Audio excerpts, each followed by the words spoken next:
Si tu es en train de lire ces lignes à cette heure précise, ce n'est pas un hasard, c'est même un rendez-vous. Un rendez-vous que ton âme a pris avec la vérité sans que ton mental soit au courant. Depuis combien de temps dure cette attente? 6 mois? 3 ans? Peut-être 10 ans? Peut-être même que tu as arrêté de compter parce que compter faisait trop mal. Autour de toi, tout le monde avance. Les fiançailles s'affichent sur les réseaux sociaux. Les mariages s'enchaînent. Les naissances s'annoncent. Et toi, tu es là, dans le silence. Dans ce lit trop grand, dans cette voiture où la place à côté est toujours vide. Tu as prié, tu as fait des neuvaines, tu as allumé des cierges, tu as donné à l'église, tu as essayé d'être assez bien, assez patient, assez sain, assez ouvert, assez joli, assez mince, assez intéressant, assez tout, et rien n'a bougé. Alors la nuit dernière, ou peut-être ce matin au réveil, tu as laissé entrer cette pensée. Et si ce n'était pas pour moi? Et si certains êtres naissaient juste pour traverser la vie seule? Stop, arrête-toi là. Je sais ce que tu ressens. Je sais ce poids sur la poitrine. Je sais cette boule dans la gorge qui ne part pas même quand tu souris. Mais ce que tu penses en ce moment, cette idée que tu n'es pas fait pour l'amour, elle ne vient pas de toi. Elle vient d'ailleurs. Elle a été déposée en toi goutte à goutte, nuit après nuit, silence après silence. Et celui qui l'a déposée s'appelle l'accusateur. Celui qui veut que tu baisses les bras à 3 minutes de la victoire. Parce que la vérité nue, crue, explosive, la voici. Ton âme sœur n'est pas encore là parce qu'on te cache quelque chose. Pas Dieu, pas l'univers, mais ton propre cœur. Et dans les 15 prochaines minutes, les minutes de ce texte, que tu lis, tu vas voir 3 vérités que personne n'a jamais osé te dire en face. Des vérités qui vont déchirer le voile. Et si tu vas jusqu'au bout, jusqu'au dernier mot, jusqu'à la dernière ligne, je vais te révéler l'action précise, chirurgicale à faire ce soir avant minuit. Une action qui va créer un tremblement dans le monde invisible. Mais avant, fais-moi un pacte. Si ce que tu lis en ce moment fait vibrer quelque chose dans tes os, si tu sens une chaleur bizarre dans ta poitrine ou une larme qui monte sans raison, écris un mot en commentaire. Un seul mot, présent. Parce que ce texte n'est pas pour tout le monde. Il est pour toi, ce n'est pas parce que tu es moche. Ce n'est pas parce que tu es pauvre. Ce n'est pas parce que tu as divorcé. Ce n'est pas parce que tu as trop d'enfants ou pas assez de diplômes. Ce n'est pas parce que tu es trop sensible. Trop intense, trop bizarre, trop vieux ou trop jeune. La vraie raison, la voici crue comme une gifle d'amour. Dieu ne te la donne pas encore parce qu'elle te détruirait aujourd'hui. Oui, l'amour de ta vie. La personne que tu appelles âme sœur, avec des pincettes, si tu la rencontrais demain matin dans ta condition actuelle, tu la briserais ou elle te briserait. Parce que l'amour véritable ne répare pas les gens brisés. Il les révèle. Et toi, tu as des fissures que tu ne vois même plus tellement tu t'y es habitué. Tu as appris à marcher avec une épaule déboîtée.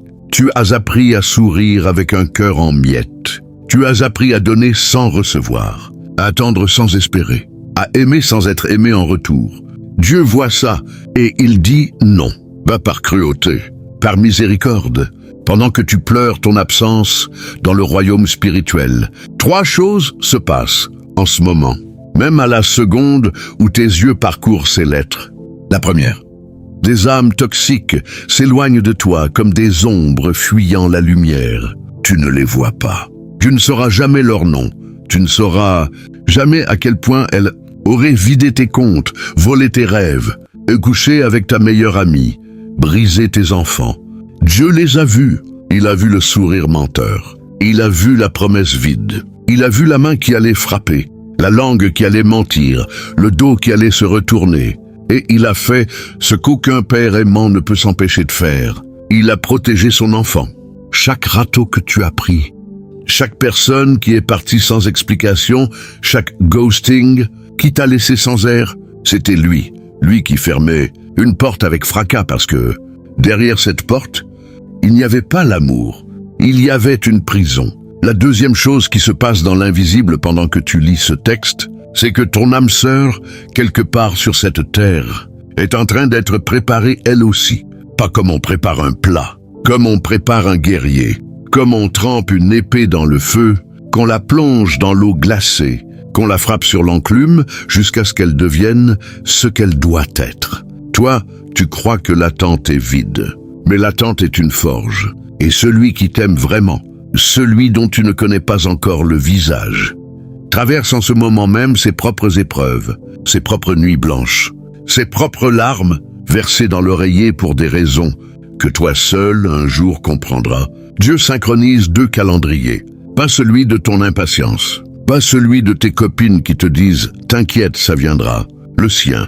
Et son calendrier à lui ne connaît pas le retard. Il connaît la plénitude. Imagine que vous êtes deux navires sur un océan gigantesque. Toi, tu es dans la tempête. Lui, il ou elle est dans le brouillard. Si Dieu vous avait fait vous rencontrer il y a 3 ans, vous vous seriez heurtés. Vous vous seriez coulés l'un l'autre. Parce qu'il y a 3 ans, tu ne savais pas encore ce que tu sais aujourd'hui. Tu ne savais pas reconnaître un manipulateur d'un amoureux sincère. Tu ne savais pas poser tes limites. Tu ne savais pas dire non. Tu ne savais pas que l'amour ne fait pas mal. L'amour vrai ne brise pas. L'amour vrai ne réveille pas à 3 heures du matin avec une angoisse au ventre. L'amour vrai ne fait pas pleurer dans les toilettes du travail. Mais toi, tu croyais que souffrir, c'était aimer. Parce qu'on t'avait appris ça quelque part. Parce que ton père ou ta mère t'avait montré un amour tordu, conditionnel, blessant. Et tu as grandi avec cette programmation « Je ne mérite que ce qui fait mal ». Dieu dit non. Et c'est pour ça que l'attente dure. Il désinstalle en toi grain par grain cette croyance pourrie. Il te montre, par des petites victoires silencieuses, que tu vaux mieux que ce qu'on t'a fait croire. La troisième chose qui se passe dans le monde spirituel pendant que tu attends. Toi-même, tu es en train d'être transformé à ton insu. Tu ne le sens pas. Tu crois que tu stagnes. Tu crois que tu perds ton temps. Mais chaque soir où tu choisis de ne pas retourner vers cette relation toxique, chaque matin où tu te lèves alors que tu n'as pas dormi, chaque jour où tu continues à travailler sur toi alors que personne ne t'applaudit, Dieu grave en toi quelque chose, de la patience, de la force, de la douceur, de la clairvoyance. Tu n'es plus la personne que tu étais l'année dernière à la même date. Regarde en arrière. Regarde vraiment. Ce qui te faisait pleurer il y a 12 mois, aujourd'hui, ça te fait sourire. Ce qui te faisait supplier quelqu'un de rester, aujourd'hui, tu en as honte. Tu as grandi. Tu ne t'en es pas rendu compte parce que la croissance spirituelle ne fait pas de bruit. Un arbre qui pousse ne crie pas. Il enfonce ses racines dans le noir en silence et un jour, il donne des fruits que tout le monde voit. Toi, tu es cet arbre. Et ton fruit s'appelle la maturité. Et c'est exactement ce dont ton âme sœur a besoin. Pas d'un enfant blessé qui cherche une maman ou un papa de substitution. Pas d'un adulte qui n'a jamais guéri ses peurs d'abandon. Une personne debout, entière, capable de donner et de recevoir sans s'effondrer au premier choc. Cette personne, c'est toi en train de devenir. Mais attention, ce que je vais te dire maintenant va peut-être te déplaire. Beaucoup de gens qui lisent ce genre de texte s'arrêtent là. Parce que la suite fait mal, parce que la suite ne flatte pas, parce que la suite te met face à tes propres blocages, et ça n'est jamais agréable. Pourtant, si tu veux que ta bénédiction se débloque, pas dans 6 mois, pas dans 1 an, mais dans les jours qui viennent, tu dois lire ce qui suit avec un cœur ouvert, pas avec un cœur défensif. Je ne suis pas là pour te juger, je suis là pour te sauver des années d'attente supplémentaires. Alors reste encore un peu. Premier blocage que tu ne vois pas. Tu es devenu un aimant à souffrance. Oui, toi, pas l'autre, toi, parce que tu as tellement l'habitude de souffrir que l'amour calme, l'amour paisible, l'amour sain, il t'ennuie. Tu ne le reconnais même pas. Quand quelqu'un de bien se présente, tu trouves une raison de ne pas y aller. Il est trop gentil, elle est trop disponible. Il n'a pas assez de challenge, elle est trop simple. Tu as besoin d'intensité, tu dis. Mais l'intensité, ce n'est pas de l'amour. L'intensité, c'est souvent du chaos déguisé en passion. Et toi, tu es accro au chaos. Parce que le chaos, tu connais. Tu as grandi dedans. Tu as aimé dedans. Le chaos, c'est ton langage maternel. Alors quand arrive la paix, tu ne sais pas quoi en faire. Ça te semble faux. Ça te semble suspect. Tu te dis, c'est trop beau pour être vrai. Et tu fuis ou tu sabotes. où tu restes mais tu crées des problèmes là où il n'y en a pas. Et ensuite tu te plains d'être seul. Mais c'est toi qui as fermé la porte, pas Dieu. Dieu t'a envoyé 3 fois des âmes saines. 3 fois.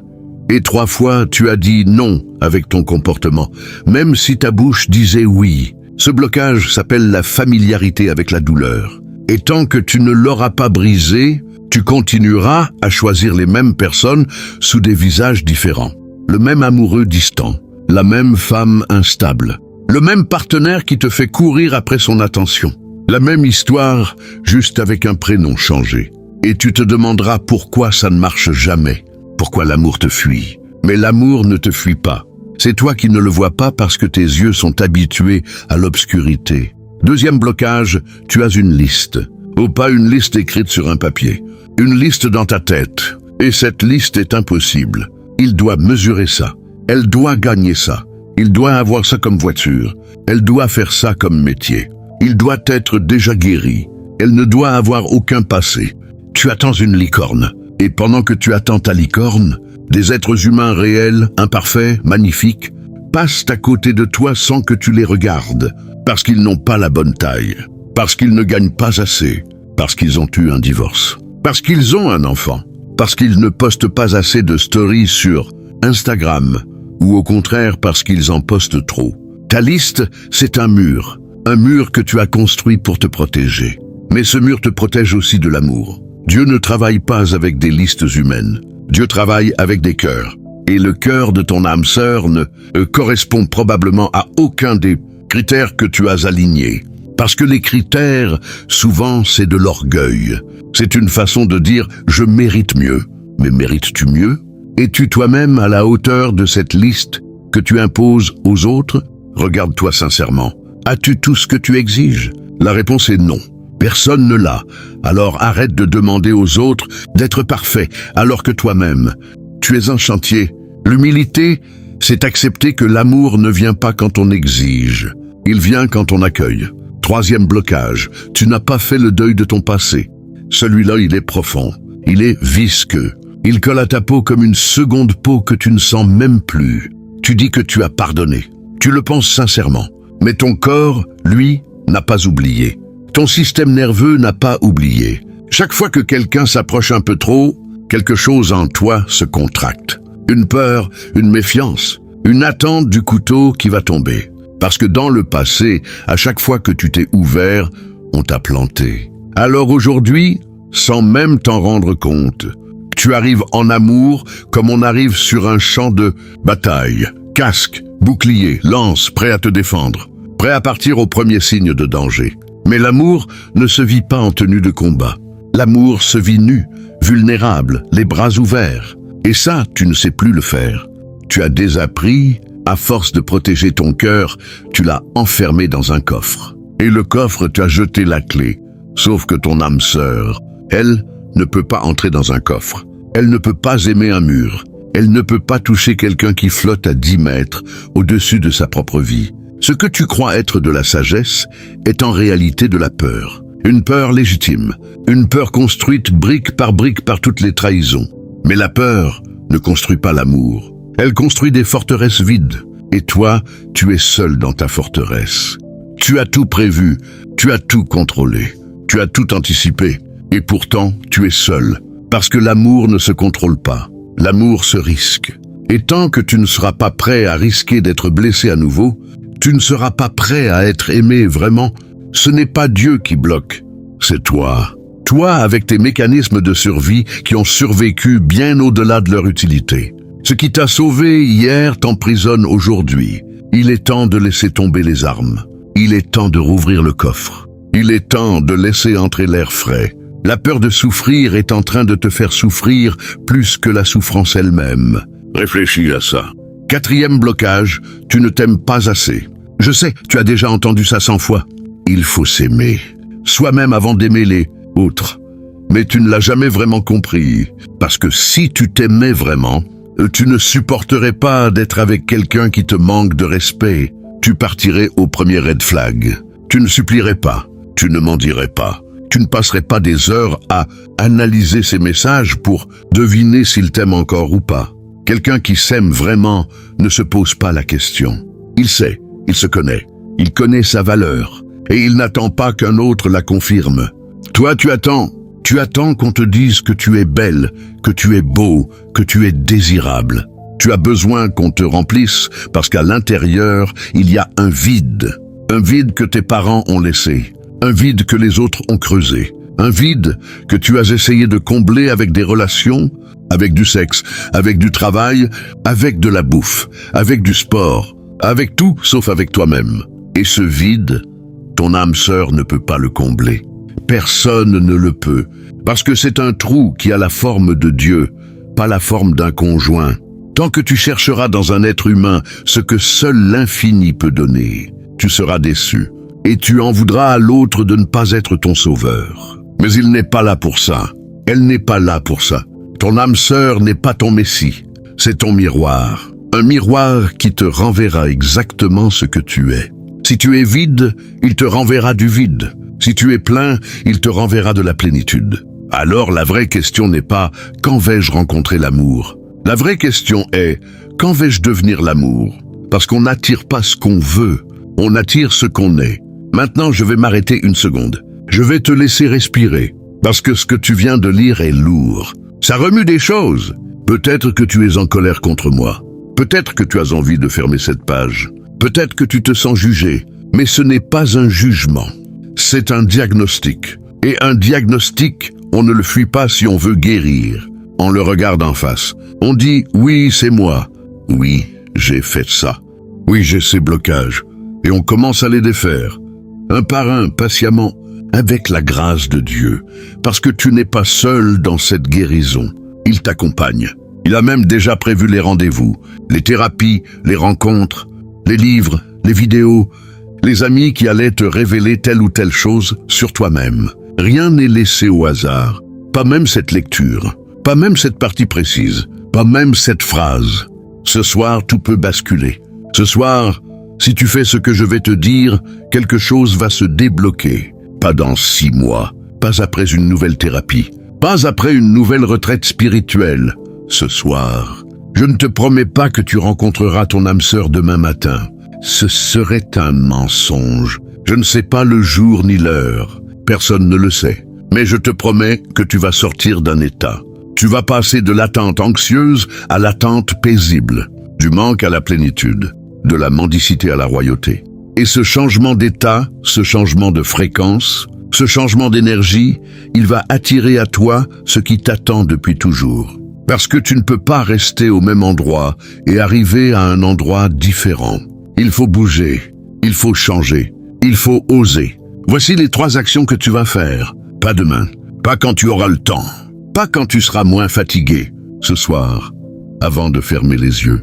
La première action, c'est la lettre de pardon que tu vas écrire. Oui, une lettre. Mais pas une lettre que tu enverras. Une lettre que tu vas écrire pour toi. À cette personne qui t'a blessé. Celle qui t'a quitté sans explication. Celui qui t'a trompé. Celle qui t'a menti. Celui qui n'a jamais su t'aimer. Tu vas prendre une feuille. Un stylo, pas un téléphone. Pas un clavier, un stylo. Et tu vas écrire « Je te pardonne, je te libère. Je ne veux plus porter ce poids. Tu ne mérites pas de vivre gratuitement dans ma tête. Je reprends mon énergie, je reprends ma paix. Je reprends ma joie. Va en paix. Moi je reste, mais je reste sans toi. Tu peux écrire plus. Tu peux écrire des pages. Tu peux pleurer en écrivant. C'est bien. Laisse sortir. Laisse couler. Et quand tu as fini, tu ne gardes pas cette lettre. Tu ne la postes pas. Tu la déchires ou tu la brûles. En sécurité, dans un évier, dans un cendrier. Tu regardes la fumée monter et tu dis à voix haute « Je suis libre, fais-le ce soir. » Pas pour l'autre, pour toi. La deuxième action que tu vas faire ce soir, c'est le rituel du miroir. Je sais, ça peut te sembler étrange.